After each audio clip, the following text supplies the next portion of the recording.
So, one of the key dynamics that has enabled this sport to get away with the Abu Dhabi fix is the information that is being fed to people. The media is being controlled, and therefore most people get their information from the media. The media lied to you about Abu Dhabi. Sky Sports F1 was the contracted media. They lied about the fix before it even took place. Whilst it was taking place, they couldn't identify what was going wrong. Subsequent to that, you've got the written media, the newspapers, you've got the other media such as the BBC, you've got motorsport publications such as Motorsport or Autosport, and you've got YouTubers. Now, if you look at motorsport YouTubers, some of the biggest ones out there are the likes of this one, Driver61, 1.25 million subscribers. So that's 1,250,000 subscribers. Now, he put this video out in the aftermath of Abu Dhabi 2021, and it has had 711,000 views. Okay, now once you've got an audience of that size, that is an audience that believes you to be authentic. Okay, now look at this. 20,000 people like this. 20,000 people have clicked the thumbs up to like this video. Now I'm going to play you through this video and I'm going to rip it apart. One of the reasons I'm doing this is because it identifies several things that I'm going to make other videos on to break each one down. Break each one down in a shorter format, because otherwise this would be a 3-hour long video. But let me play you this through and show you what this guy is saying. So let's take you through what he said about Abu Dhabi, and he's entitled the video, "Did Formula One Break Their Own Rules? The F1 Breakdown, Abu Dhabi Grand Prix." Okay, so here we go. So in that chaotic last Grand Prix at Abu Dhabi, all of the regulations seemed to go out of the window. Latifi crashed and sparked it all with only 4 laps to go. Well, there was 5. Lewis Hamilton was finishing his lap 53, meaning that he had 54, 55, 56, 57, 58. 5 laps to go. 5.4 laps to go, not 4. So get things right. The race dictator, Don't try and be funny. Race director, Michael Massey, made some odd decisions, but did he break his own rules? Why are you asking the question when it is categorically evident that he did? Well, Mercedes predictably say yes, and this is how it is always presented. One side said he did, the other side said he didn't. Both sides are irrelevant. Okay, understand this. Both sides are irrelevant. It's not about two sides. It's not about an argument. It doesn't matter whether you're a fan of Lewis Hamilton and what you think. It's irrelevant. It doesn't matter whether you're a fan of Max Verstappen and what you think. It's irrelevant. What matters is what took place and what are the regulations. That's all we're comparing. What happened? What did he do? What is allowed to happen in accordance with the regulations? It's not about what somebody thinks or what the other people think, whether it's right or wrong. What happened? Compare facts with actually what took place and the regulations. That's all we're comparing. Don't turn this into a two-sided argument, because that's what you're trying to do. You're trying to put people against each other and then try and confuse the issue and get them to argue about all sorts of irrelevant things to divert them away from the crux of the matter. When you focus on the crux of the matter, you can see quite simply what it is all about. They purposefully seek to divert the issue. Red Bull predictably say no. So let's go over the rules as well as the arguments from both sides. Let's go. Let's not bother with the arguments from both sides because, as I've told you, it's irrelevant. But let's go. Let's have a look at the rules and let's compare that with what took place. So as we know, on lap 54 out of 58, Latifi stuck it in the wall, meaning that it wasn't on lap 54. Lewis Hamilton was around about, I don't know, turn 9-ish of his lap 53. Okay, so get your facts right. It's not difficult. At least 2 or 3 laps of safety car was needed to clear up both the Williams. At least 2 or 3 laps. Again, get your facts right. This sort of situation takes on average 5.5 laps before racing can resume. So don't just say 2 or 3 laps. If there are no lapped cars and you therefore don't have to carry out the unlapping procedure, then yes, it can be a shorter period. But as soon as there are lapped cars in that race, the procedure takes longer. And its barge boards that were scattered all over the track. So at this point, Lewis couldn't pit for fear of losing track position to Max and then the race not getting started again.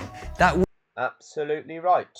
It would be foolish to lose track position if the data would demonstrate to you that if this is highly likely, it's more likely that this is going to be a safety car finish. Therefore, track position is king, not tyre compound. Would have been a real blunder. Imagine. So Lewis stayed out and Red Bull, for obvious reasons, tried something different and boxed Max for some softs. However, half the field didn't follow Max in, leaving... Okay, there's a reason why half the field didn't follow Max in, and I'm going to cover that in another video. We are presented with a narrative that all of the teams supposedly agreed to a racing finish, and I'm going to expose that one in a future video. Norris, Alonso, Ocon, Leclerc and Vettel, who passed, putting themselves... Okay, let me just rewind that so you see that in full, how he explains this, because this is not true. Norris, Alonso, Ocon... Need to go back a little bit further. However, half the field didn't follow Max in, leaving Norris, Alonso, Ocon, Leclerc and Vettel, who passed, putting themselves... They didn't pass. At the point in time Latifi crashed, there were still 3 cars that Lewis had lapped that Max had not made it past. And those 3 cars were Norris, Alonso and Ocon. When Max boxed, Leclerc and Vettel, who Max had lapped, they unlapped themselves from Max. But Lewis was still ahead of them. Lewis had lapped them. So they were lapped cars, but Max had only passed Vettel and Leclerc at the point in time Latifi crashed. By pitting, the cars that remained on track unlapped themselves. So don't try and say, oh, because they didn't pit, that made the 5 cars in between them. There were already 3 anyway. Between Hamilton and Verstappen. And so Michael Massey, the race director, has a few choices. Either red flag the race, meaning that order would be restored. That's not a choice. Okay? The way you proceed with this sort of situation is there is an incident that's a major safety concern. How can we deal with it? What do I have at my disposal as race director? Well, we can wave yellow flags in that specific region. That will indicate to the drivers that they have to slow down as they pass that site. Can we clear that incident up using that measure? Answer, no, clearly not. There's a crashed car that needs recovery. Option 2, well, double wave yellow, which is a bit more of a, well, slows them down even more. Okay. Option 2 is virtual safety car. All cars on track have to slow down uniformly, maintaining the gaps in between them all, and they continue circulating around the track in that manner. Will the incident be able to be safely cleared up under that condition? Well, your problem is you're going to need a crane on track. You're going to need marshals on the track sweeping the debris. You're still going to have cars coming by at regular intervals because they're all spread out around the track. That's not ideal. So you really don't want to be dealing with that incident with virtual safety car. Option 3, safety car. You deploy the safety car and that neutralises racing altogether. All of the previously built up advantages get wiped out because then cars all bunch behind that safety car. As I've explained many times before, Lewis Hamilton has passed Lando Norris, who at that stage was in 8th position. Lando Norris is still in a race with Pierre Gasly, who at that stage was in 7th position. As soon as the safety car is deployed, the safety car will pick up the leader, meaning Lewis Hamilton's picked up by the safety car. Lando Norris has to maintain that position behind Lewis Hamilton. Pierre Gasly, the guy that Lando Norris is trying to challenge, gets to disappear off around the track and catch the back of the safety car snake. In essence, gaining a lap on Lando Norris. And you cannot allow a safety incident to cause that outcome. You cannot allow it to make a competitor lose a lap on the guy that they were previously challenging. Hence, you have to carry out this procedure of releasing those lapped cars and giving them a further lap of the safety car, at least, with which to attempt to catch the back of the pack. That's what the regulation is for. That's its purpose. Very simple. Okay, but that's your option. Can you deal with this incident using a safety car? Absolutely yes. That would be the measure to choose. Red flag. Is the track passable? Can cars make it safely past that incident? Yes, they can. Is there a injury? So is there a human being who needs medical attention on that track, in that location, and are we going to need to deploy the medical car? If so, then we don't want cars passing that incident while somebody is potentially having life-saving treatment. Okay, the last thing we want is to have motor cars going by that scene when somebody's life is at stake. So that would be a reason for red flagging it. It wasn't like that. Third reason you'd red flag it is if it's going to take a prolonged period of time, and now we know that the average, and I'll do a video to show you the data on this, the average is 5.5 laps. That is reasonable. So if that is the average, sometimes it takes longer than that. That's perfectly normal. If it is looking like it's going to take a prolonged period due to having to repair the barrier, then you would red flag the race so that it doesn't end up taking 8, 10, 12 laps of racing out of the race. That is why they would throw the red flag under those circumstances. But if it looks like it's going to be able to be cleared up within 5 to 6 laps, safety car is how you deal with it. We'll carry on. Everyone could change tyres and there would be a fair 1v1 4-lap battle for the championship. Nope, not a fair 1v1 4-lap battle, okay? Doesn't work like that because it's not a 1v1 battle. It's all competitors in that race. So don't try and turn this into a 1v1. If somebody in third gets a great start and is able to pass second, do you remember the Grand Prix at the weekend at Spa where Lewis Hamilton was in third and he was able to take the Red Bull of Perez and get up to second off the start? Yeah, that's not a 1v1, is it? No. So no, we're not talking about a 1v1. Formula 1 isn't 1v1. It's a multi-competitor event where the sporting chances of all them competitors has to be considered in every Grand Prix of the season, because there's not a final, okay? It's not a knockout competition. It's like a league season where each team has to contest each of those events. That's how it is. So, this notion of a fair 1v1 4-lap shootout, it's a myth. Next. So Massey would have had to call this straight away, and it would have been an unusual call when neither driver nor the barrier looked to be damaged. There you go. So you're proposing it as being an option, and yet it didn't meet the parameters for that being the action to take. So don't propose it. Dismiss it. But what are you doing? You are presenting this as something to argue about. Let's throw this out there, and that can be argued about in the comment section. Tell me what you think in the comment section. It doesn't matter what you think. It's about what is. I'm telling you when it can be used and when it can't be used. It's not about what you think or what you would like. Option 2 would be to finish the race under the safety car, which Option 2 is to finish the race under the safety car. That is not option 2. The option to take is to deploy the safety car. And then you see how things unfold. You don't say, I'll deploy the safety car and that means we'll finish this race under the safety car. That's not how it works. You deploy the safety car to get the situation under control. Once it's under control, you can then set to work. If you can clear that incident in quick enough time, then you can go racing. So, had that track had been clear and been declared safe prior to the end of lap 56, enabling those lapped cars to have been released before the end of lap 56, then lap 57 could have been that mandatory safety car lap to give them the opportunity to catch the back of the pack, and then we could have seen that racing lap as lap 58. But you only know that as the situation unfolds.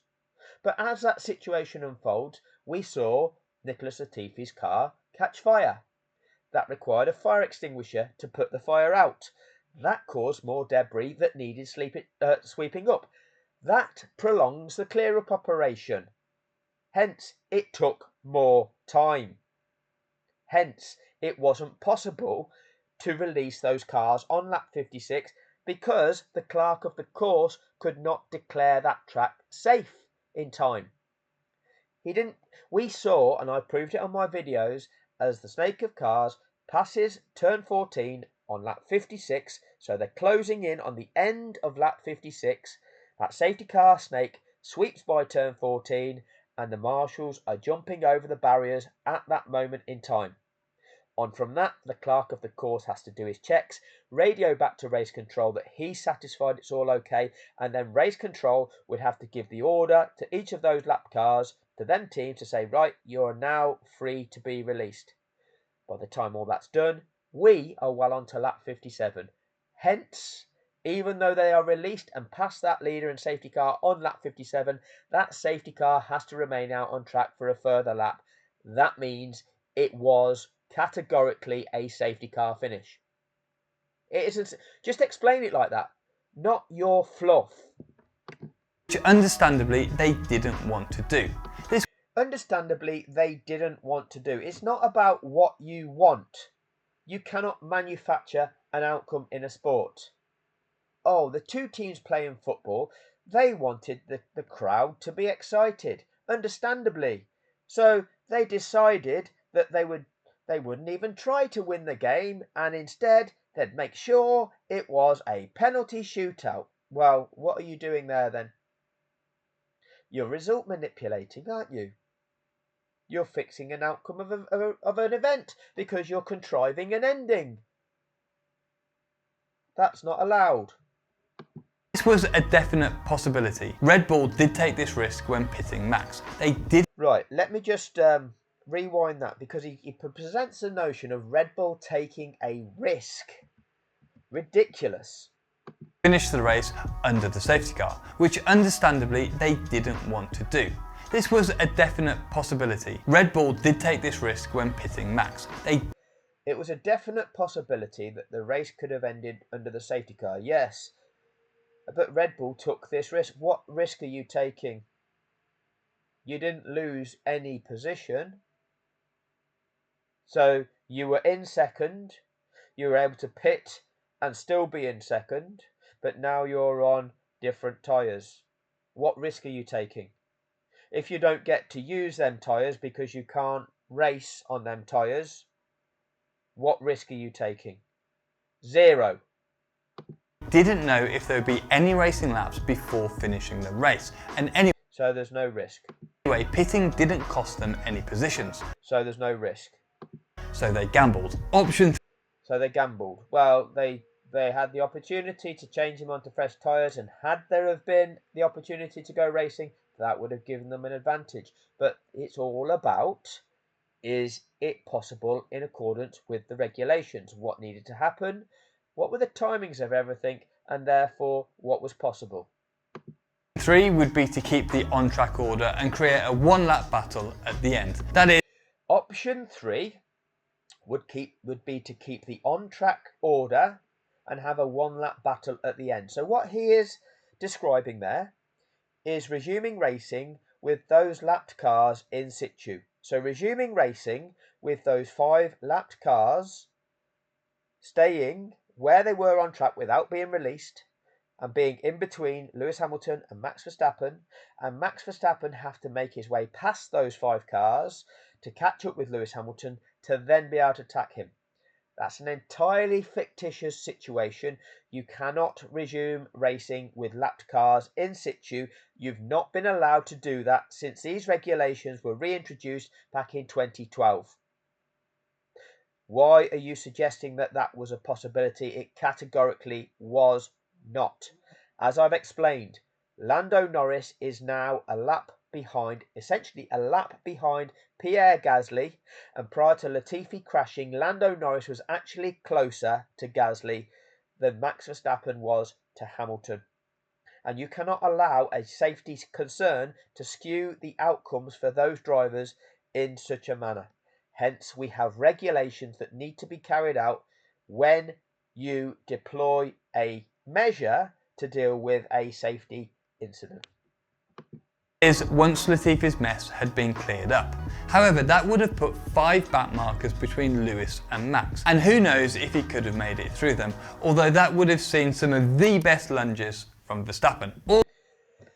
So, you're talking through a fictitious situation that is not allowed to take place. You're then going with it, saying, and who knows if Verstappen could have managed this, and then it would have been some of the best lunges. Well, number one, the situation is not even possible. It's not allowed. Number two, when these cars are in this running order, the gaps in between them are about half a second. So, by the time you get back to Max Verstappen, which is essentially the 6th car back, you've got Hamilton, P1. You then, if with these 5 lap cars, P2 to P3, P4, P5, P6, well, then P2 to 6 of them 5 lapped cars, really. Max is a 7th car back. So, that means, with half a second between each car, he's about 3 seconds behind Lewis Hamilton at that point, when Lewis Hamilton floors it to start this fictitious restart, which you're not allowed to do anyway. But let's just go with it. He's 3 seconds behind. And first of all, he's got to gain those 3 seconds. And he might not get by all them cars down one straight because they're all travelling fast. They're not just going to all move out the way on the start-finish straight. Some of them will have reached the first turn before he's even reached them. So it's only probably on the way down to turn 4 when he actually gets by them all. Lewis Hamilton is still 3 seconds ahead. So Max has got to catch 3 seconds and then get to a point where he can make an overtake. It's not happening. It's not happening. But it's all fiction anyway. Or option 4 would be to wave all the back markers through and take the risk that this process would take too long, leaving no time. Option 4 is to wave all the back markers through. No, that's a mandatory requirement of the safety car regulations. Once the race director selects safety car as one of his options to deal with that safety incident, then what kick in are safety car regulations. Okay, I've deployed the safety car. I now have to follow these procedures, the safety car regulations. Are there lapped cars in this race? Yes, there are. So, once this situation has been cleared up and the clerk of the course declares everything safe, any cars which have been lapped are required to pass the leader and the safety car, and then the safety car will return to the pits at the end of the following lap.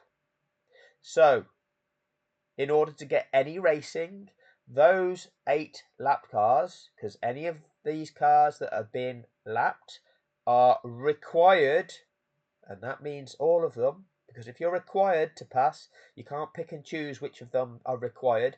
Any car that's been lapped, well, you've been lapped, so you're required to unlap. The reason that they use the word any is because there are stipulations as to the criteria which you must meet to be released. Because if you have got yourself lapped after the safety car has been deployed and the safety car has passed the safety car line for the second time, then you're not eligible to unlap. Essentially, your foolish strategy has caused you to get lapped whilst you're in the pits getting a tyre change or something, and hence unlucky. But were you lapped prior to the incident, or if you're lapped in that first phase of the safety car, in that first lap of it, that caused you to get lapped, you're eligible to unlap. And that's why they use the word any, because you have to meet the eligibility criteria. That's all it is. That's all it is. So, mandatory requirements. The race director does have overriding authority on that.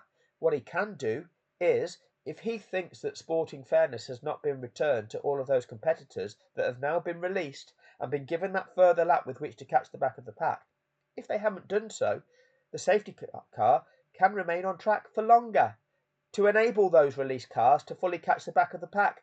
Michael Massey has done that on 4 separate occasions, and I'm going to do a video evidencing everything. Time for actual racing at the end of the laps. It's also worth noting that Massey couldn't add on extra laps, as this isn't in the rules, and the cars would have run out of fuel. He also took so long to decide that it ruled out the option of the red flag. But it's nothing to do with taking so long to decide and ruling out the option of a red flag. An incident occurs, you have to determine what it is you're going to do. Oh no, Nicholas Latifi has crashed. Right, how are we going to deal with this? Criteria. What have we got here? We've got a car that is clearly crashed on the track, debris over there, and that car's going to need a crane to remove it out of the way.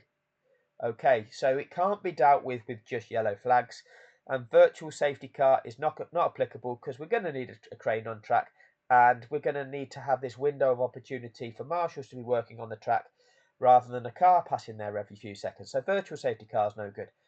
Safety car, will that be okay? Well, can the cars pass that position on the track? Yes, they can. Do we have to concern ourselves with an injured driver? No, we don't. Does that barrier look significantly damaged, and does it look like it's going to need repairs that are going to take a prolonged period of time? No. On the superficially, they look intact and don't look to have sustained major damage. Right. The measure that we will use, safety car. Deploy the safety car. And that process can happen within the space of 20 seconds. Safety car. So, once you've then deployed the safety car, you see how the situation unfolds. You see them cars bunch up. You see this safe window created for people to get on track and begin the clear-up operation, and you then see how long that clear-up operation takes.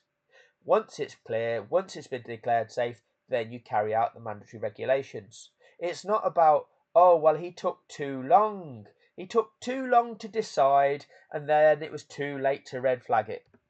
Nothing to do with that. You just select the course of action that you're going to take, and then you see how it unfolds. Really, Michael Massey didn't take any of these options. He took the hidden option number 5. There is no hidden option number 5. Why are you describing the action that Michael Massey took as the hidden option, option number 5? Utter rubbish. Only letting the lapped cars between Lewis and Max go through, and not the other lapped cars behind Verstappen. So why? It's a rather strange thing, because even though he brought that safety car in straight away, why did he not release the other cars? Because surely they could have got past the safety car as well before the end of lap 57 when they were released on. So why? Well, by leaving them there, what you've done, you have blocked off third from being able to challenge second. You have separated out 2 cars in a multi-competitor event and set them off to race off for the win. Therefore, that's illegal. You're not allowed to do that. Why have you left them cars there? You're blocking off. You are leaving a time gap in between second and third. You are fixing the outcome. You are setting up a duel in a multi-competitor event, a 2-car shootout. That's not allowed. In the incident, Horner, the Red Bull boss, got on the radio to Michael Massey saying, "Why aren't we getting these lapped cars out of the way?" Which of course, as a dedicated team principal, he's going to do. So what he's doing is validating the conduct of Red Bull's Christian Horner. What we don't know is the timing of when that message actually took place. F1 TV play that message to the world when those cars are on lap 57. We get the message, Christian to Michael, why aren't we getting these lap cars out of the way? Because Christian, I'm trying to deal with this incident. We only need one racing lap. That message got played to us when those cars were about turn 3 slash turn, it was turn 3 to turn 4 on lap 57. F1 TV played the world that message at that point in time. Even if those lapped cars were released there and then on lap 57, that safety car has to stay out on track for another lap. It's a safety car finish. F1 TV know that. They broadcast the sport. They've seen these things unfold countless times. They've broadcast these things unfolding like this countless times. But they chose that message to play to the world. What are you setting up? Whose minds are you conditioning with these possibilities? If you hear a message which is irrelevant because it's not in accordance with the rules of the sport, why on earth would you play it to a global watching audience? You'd just dismiss it. But not F1 TV. Strange that. But you counter Horner doing that with this. So Horner yells one thing, then Wolf yells the opposite. Doesn't matter. It's not about two sides of the argument. It's about comparing what did happen with what's allowed to happen in accordance with the regulations of the sport. And I have to question why they have a direct line to the race director. Anyway, again, it's one of these things that they add into the mix to argue about, for everybody to argue about, and these are all parts of the problem, isn't it? You can see it was so difficult. Oh, it was all so confusing. It was all so high pressured. Everybody was on the phone to him. Oh, yeah, it's excuse. We can validate that. We're all human, aren't we? We can all know how he might feel in this situation. This is what they are doing to try to validate it and to try of absolving themselves from consequence for it by trying to excuse it. All part of the plans. Only waving through half of them did mean they had one lap left for racing at the end. No, because that's not allowed. You have to give those cars, firstly, all 8 have to be released. They were all eligible to. And once you've released them, that safety car remains out on track for a further lap to give them released cars the opportunity of catching the back of the pack. That's the minimum mandatory requirement. The option you've got is to keep that safety car on track for a further lap to enable those release cars to fully catch the back of the pack. That's your only option. Even if it did break the rules. Even if it did break the rules. So why are you voicing it like that? It broke the rules. Not even if it did break the... No, it broke the rules. It's not valid. After that, Massey immediately brought in the safety car, which could also be against those rules. Which could also be against that. No, it's categorically against the rules. Hence, it's not valid. This is the man with 1.25 million subscribers, and he said, oh, it could also be against the rules. No, it categorically is against the rules. It's not valid, hence it cannot stand. So let's take a look at the wording, because it does matter. Yes, it does. Let's take a look, shall we? First of all, Michael may not have been able to call a red flag. Oh, really?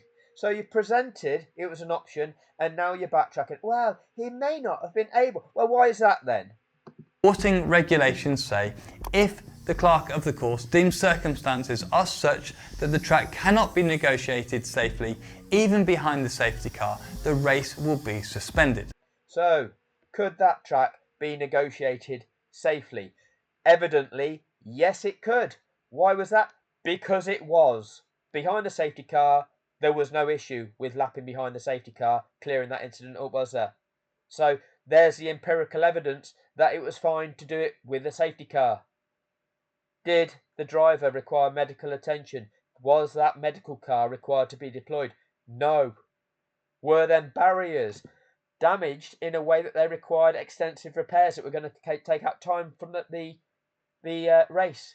Evidently, no, because on lap 57, that clerk of the course declared that track safe, which is within the normal timescale.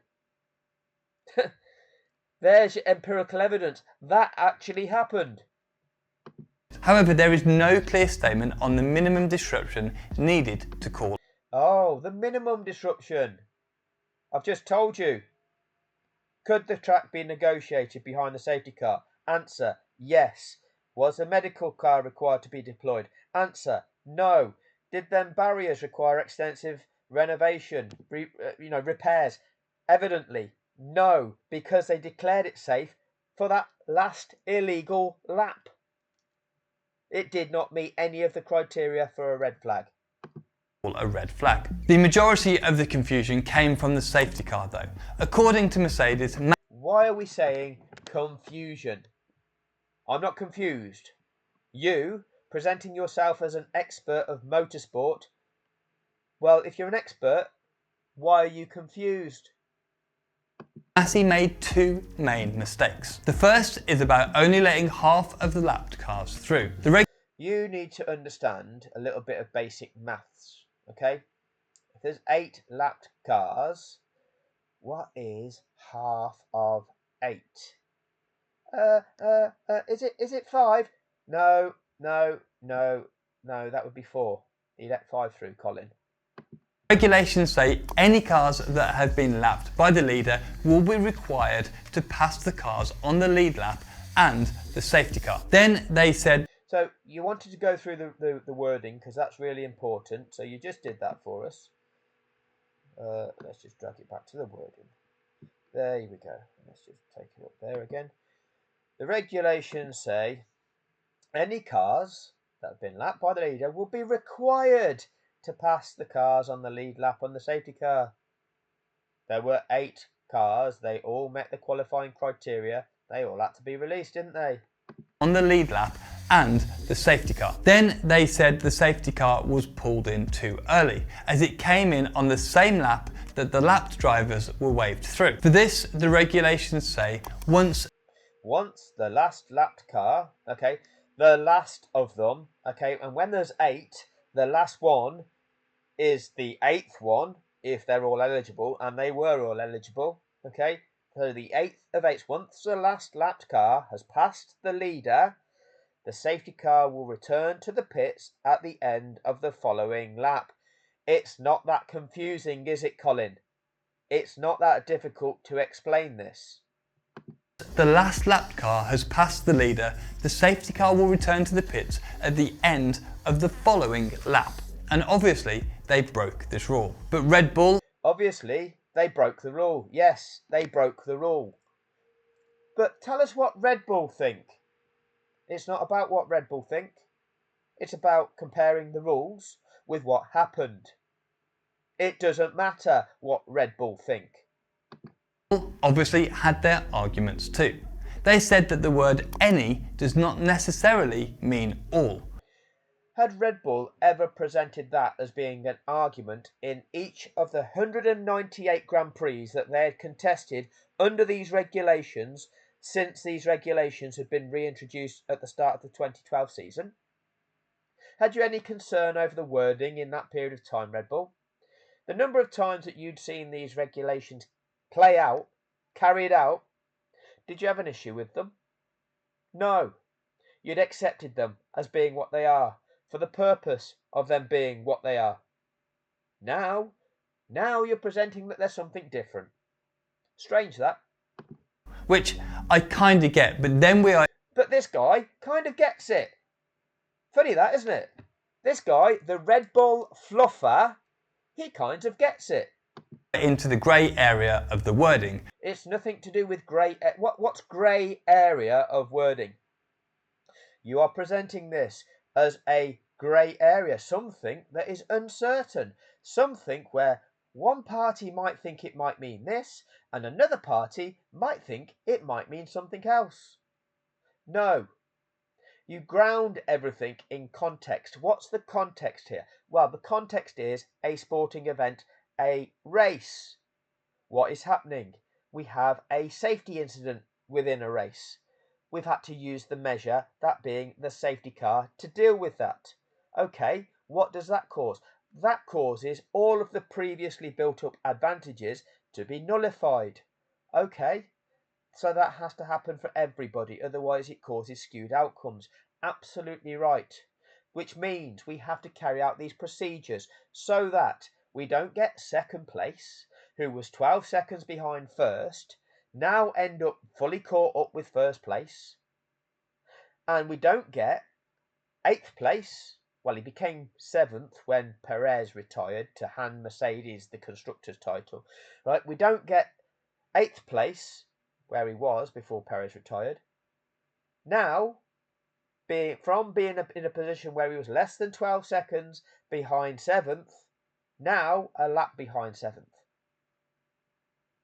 This outcome of all of these previously built up advantages being nullified has to apply to all competitors. This is a sport. This is the context of deploying the safety car, and this is what the regulations are for. There is no grey area. There are no arguments. There is no, oh, well, you could interpret it like this. No, you can't, because when you follow that through, if you follow that interpretation through, you get an outcome that is not valid. Therefore, the interpretation is not valid. Simple as that. But this man that puts himself forward as an expert, that is seen as an expert by 1.25 million YouTube subscribers, this is the way he presents it. This is the damage that it can have, and this is part of the reason why the global audience of 108.7 million people, or whatever it was, that watched that event live and that then would have read in the media, oh, well, is this right? Is it wrong? Some will have come to this for validation, and they'd have looked at his opinions. 717,000 people did, and 20,000 people think, oh, okay, it must be okay then, because this guy, he doesn't understand it either, and he's an expert. So if nobody in the sport understands it, oh, it just must all be a mess. The regulations must be been written in such a slapshod way that it's just a mess, and there's nothing we can do. It's an absolute lie. And this man's a validator. Which, to be fair to both parties, is ambiguous at best. No, it's not, Colin. It's not. But their main argument is about point 15.3, which says if you all want to turn to page 11, the Told you not to try with the jokes, Colin. race director will have overriding authority over the use of the safety car. Yes, and what does that mean? It means the safety car is one of the options open to the race director, and he'll have the overriding authority. I have a safety incident. What tools do I have at my disposal to deal with that safety situation? Can I choose yellow flags? Yeah, that's something you can do. Can I choose virtual safety car? Yeah, that's you can have the overriding authority as to whether that gets used. Can I choose the safety car? Yeah, you've got the overriding authority as to whether or not you can choose to do that.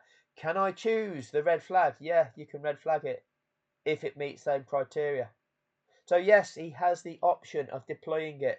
Once he's deployed it, he has to follow through the safety car procedures, the safety car regulations, which were Article 48. And you've got to carry them out in a step-by-step manner. The ones which are applied, and you have to go through to the ones where, okay, is this a situation where there are lapped cars in this event? Yes, there are, so therefore we carry out 48.12. Red Bull want to present, oh, you don't have to do that. You can just throw 48.13 and bring the safety car in. No, they're a sequential set, and you pick out the ones that apply for the circumstance. Because earlier in 48, I think it's 48.8 or 48.9, it just lists the fact that once you've deployed the safety car must remain on track till at least the leader is behind it and all of the other remaining competitors are lined up behind that leader. Meaning that you can't just throw a safety car onto track, allow the leader to catch the safety car, second to catch the leader, and then bring the safety car back in. Because what you've done, you've skewed the outcome. You've enabled second place to catch the leader, and yet none of the other cars have been able to gain that advantage. All you've done is advantage second place and give it the chance to challenge first again. You can't allow skewed outcomes. If those advantages are going to be wiped out, they're wiped out for all, hence the regulations being what they are. As soon as there are lapped cars in that situation, you carry out 48.12, which essentially achieves what that earlier regulation is there when there aren't lapped cars. It's very simple. Essentially saying that Michael Massey can break his own rules. Ridiculous. It doesn't say that he can break his own rules. It says, essentially, he has the option to deploy that safety car. That is what he has overriding authority to do, to deploy the safety car to deal with a safety incident. What he also has the option to do is the ability to override this notion of the safety car will return to the pits at the end of the following lap. And he has the ability to override that by keeping that safety car on track for a further lap to restore sporting fairness to all of those competitors. Again, context. We're competing in a sport. Therefore, you cannot skew the outcomes unfairly. You cannot apply regulations in a manner which causes a skew of outcomes to each of those competitors. You have to restore sporting fairness to all competitors. It's always grounded in context. As it says so in his own rules. But this man is telling you the race director can break his own rules as it says so in his own rules. Well, they're not the race director's rules. They're the rules of the sport. The race director is there to apply those rules in accordance with what unfolds and what he needs to deal with in terms of safety concerns within that race. Very simple. But we have this maths formula there which will confuse most. Oh, very confusing for you all, isn't it? Yeah, crazy. With his confused expression there. If you're confused by this, mate, don't present yourself as being an expert of motorsport. Don't put yourself in a position where you can attract a following of 1.25 million and fail to educate them with your ignorance. But this is not that you're ignorant, is it? It's because you're a paid validator. A paid validator. Very confusing. But Red Not really, Colin. Not really. Bull then followed this up and say that even if all the cars had been able to unlap themselves, it wouldn't have had any effect on the outcome of the race. See, what then again is presenting information in a way to cause argument. Oh, even if they had been released, it wouldn't have changed the outcome. They were released on lap 57, which means the safety car has to remain on track on lap 58, which means it's a safety car finish. There can be no racing. Max cannot overtake Lewis behind that safety car. The outcome of that race is Lewis Hamilton is the winner. It's a safety car finish. Red Bull has said, oh, well, even if all 8 were released, it wouldn't have changed the fact that Max won. What a ridiculous presentation by Red Bull. But one which was accepted by the FIA. Strange that. And I'm not so sure that this is true. You're not so sure though. You, the expert here, the presenter, you can't be sure of this, can you? I can. I can be sure. It's a safety car finish. As they most likely would have run out. They most likely. No. Let's look at the empirical evidence. That being, when was the order given to those cars to unlap. Oh, that would be on lap 57. Why would that be? If they could have validly released them on lap 56, then none of this would have taken place. I wouldn't have a YouTube channel. I couldn't evidence wrongdoing. I could have had questions as to the validity of Latifi's crash. But the fact is, if they would have been able to release all of those 8 lap cars on lap 56, there would be no controversy. Because they had carried out the regulation, lap 58 could have been that safety car lap, then lap 58 would have been a valid racing lap. So even if Latifi crashed on purpose, if they'd have managed to get these lap cars released by the end of lap 56, they didn't break the rules. Other than the fact it was a contrivance. But they didn't break the regulations to set up an illegal last lap. If they could have done that, they would have. But they couldn't do that because you couldn't declare the track safe. They would have if they could have. But not only is that clerk of the course is his job on the line, he would be culpable if a driver would have sustained an injury at turn 14 where that incident was and it hadn't been cleared up properly, and that clerk of the course had declared that situation safe. Because if a driver had then subsequently sustained injury there and they've gone, well, the track actually wasn't safe there, you've declared that track safe and it's not safe, and therefore somebody's lost their life, or somebody has lost a limb, or somebody is now brain damaged for the rest of their life. Who's culpable? The person that's culpable is that clerk of the course who's declared that track safe. And therefore, they would be culpable in a court of law. Hence, they declared that track safe when those competitors were on lap 57. That was the earliest point in time where those competitors could be released, which means lap 58 is a lap that safety car has to remain on track. That's a safety car finish. No two ways about it. Doesn't matter what Red Bull think, doesn't matter what Mercedes think, doesn't matter what Lewis Hamilton fans think, doesn't matter what Max Verstappen's fans think. It's all about comparing what the facts are, what actually happened, with what is allowed to happen in accordance with the regulations. Who upholds those regulations? Oh, well, that would be the FIA, the sports governing body. What did they say? Oh, let's invite Red Bull into the appeal and ask Red Bull what Red Bull think. Oh, yeah. Oh, that sounds like a good idea, Red Bull. Even though we've never carried out these regulations like this since they were introduced like this back in 2012, we think that your interpretation of them is the right interpretation, Red Bull. It's entirely corrupt. Out of laps, but who knows for sure? But here's the crux of it. But who knows for sure? This man doesn't know for sure. Strange that, isn't it? What's the point in having an extensive rulebook if the race director can just ignore it? He's not allowed to ignore it. So he's corrupt for ignoring it. He's corrupt for manufacturing the outcome of that race that we saw. He has manipulated the outcome of a sporting event. He is corrupt. He has defrauded a global population. He's a corrupt official. That's an impressible offence. Makes it more of a set of guidelines than hard and fast.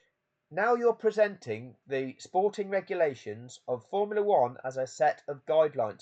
They're not a set of guidelines, they're a set of mandatory regulations that you must carry out once you've selected the option of deploying a safety car to deal with a safety situation. And now you're saying, maybe they're just a set of guidelines. Colin, you're a fraud. Fast rules. Red Bull made the decision to pit based on the rules, and Mercedes stayed out based on the same rules, only for Masi to throw them out the window. And in my eye, that's just not. Oh, in your eye, that's just not right. In my eye. On. But since the race, people have dug up previous incidents. At the Eiffel Grand Prix in 2020, the one that Hulkenberg super subbed in, yep, that one, Michael Masi directly said there's a requirement in the sporting regulations to waive all lapped cars passed. And that's why the safety car period was a bit longer than we would have normally expected. Well, thanks for that valuable insight, Colin. I'm going to do a video which shows you not just that example, but 3 more. And it doesn't just display what Massey's just said, it displays the fact that he kept that safety car on track for an additional lap beyond the mandatory one. Strange that. And it looks like a clear-cut contradiction. And really, that tells a story. It seems. What story does that tell then, Colin? That tells a story that somebody's lying. If there's a contradiction, it means somebody is not telling the truth. So call it. I hate liars. Seems that these things are up for interpretation. No, you're validating, aren't you, Colin? It's nothing to do with interpretation. I've just gone through what those regulations are, and I've told you the purpose of them, what they mean, and exactly why. But this, the expert with 1.25 million subscribers, he thinks they're up for interpretation. And that shouldn't be the case. They need clearing up and wording better. No, they don't need clearing up and wording better. They just need applying correctly. And the wording was absolutely fine. You just don't need corrupt people trying to present that the wording can mean something else. You can present, oh, well, you could skew this a word around and twist it around to mean something. No, because what you're doing then, let's follow that through in the context of what we're doing. Oh, that produces an invalid outcome. Therefore, your proposal as being a potential interpretation is wrong. So that officials can make quick calls that are backed by regulations. Oh, we need regulations so that they can do that. Well, they're already there. They have been since 2012. But now you're presenting that, oh, it's the regulations that are the problem. No. Validating.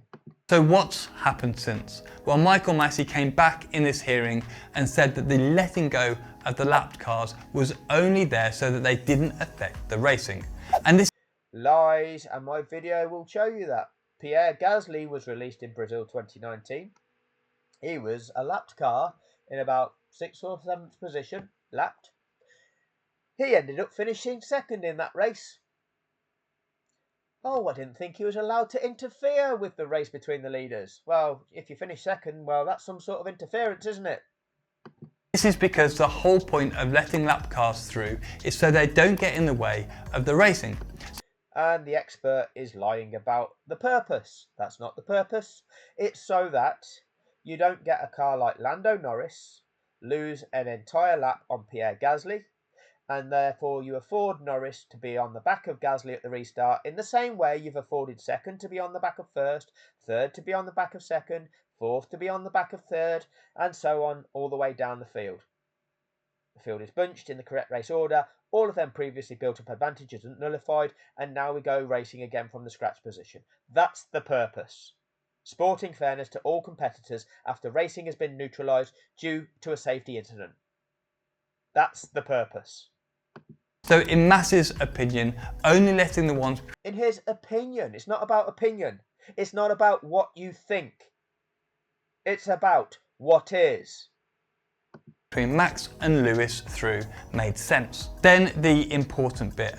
It made the fix. It created a duel, a spectacle. Oh, 1 lap of racing. We're going to see the World Championship be decided on the last lap of the last Grand Prix of the season between one car that's on 44-lap-old hard tyres and one car that's on a fresh set of soft compound tyres. I wonder what's going to happen now. Yeah, I wonder. Apparently, there's been a long-standing agreement between all of the teams that Formula One racing, where possible, would be settled under green flag conditions. You can't have a long-standing arrangement, because if you have a safety concern, a safety incident that needs dealing with, you have to deal with that safety incident. And you have to deal with it so that it gets dealt with. It doesn't matter what you want. Oh, but we want to race, no, well, unlucky. It's not safe to. We've got this procedure. Did that long-standing agreement last through to Monza 2022? You know, that clear-up operation that took longer than Abu Dhabi, but that was a safety car finish. Yeah, Red Bull were leading that. Oh, that was a safety car finish. We're happy with that. We didn't want to apply the rules differently there, did we? Oh, but there's a long-standing. You're not allowed to do that. There's a long-standing agreement between all of the football teams that the FA Cup final should be settled with a penalty shootout. No, no, no. That's outcome manipulation. You can't do that. You just deal with whatever unfolds, and what it will be, will be. And that's why Michael kind of bent the rules. So Kind of bent the rules. There was no bending of the rules, it was shattering those rules to create the situation of just separating out two competitors in a multi-competitor event to create a one-lap shootout with the full knowledge that one of those competitors was nobbled on 44-lap-old hard tyres and one of those was on qualifying soft compound tyres that were known to be 2 seconds, 2.5, 3 seconds a lap faster. A known massive advantage, and you've broken the rules to set up a scenario to enable that to happen, where the race victory and the World Championship was at stake. That's fixing an outcome. That's defrauding a global population who were watching a supposed sport. So Mercedes' protest has been dismissed, but all of the teams have the right to review, and that's what Mercedes are doing. They have been... Oh, and they didn't. Why was that, Toto? Why was that? Talk us through it, Toto. In fact, put your black polo neck on first to make us think that, you're mentally traumatised about this. remarkably quiet so far, making it look like they are planning a pretty strong case. They made it look that way, didn't it? Made it look like that. They took a barrister to the track with them. They made it look that way. They gave it the optics. And if this appeal does happen, it gets passed on to the ICA, the International Court of Appeal. It's essentially a court that settles disputes in motorsport, made up of 36 elected judges who essentially police the officials in all of FIA racing. This has happened a few times recently. Haas appealed Grosjean's penalty for an illegal flaw in Monza and failed, and Kimi and Antonio's penalties in the 2019 German Grand Prix, and they... So you've told us about two failed cases. Was there a reason that they were failed appeals? Did they have grounds for appeal? Why were they failed? No, all you've done is essentially say, well, you can appeal, but it's likely you're going to fail. No, if you've got strong grounds, then there's no reason you will fail. If you can prove your case, then if you fail, that court is corrupt, and you don't allow them to be corrupt. You hold them to account.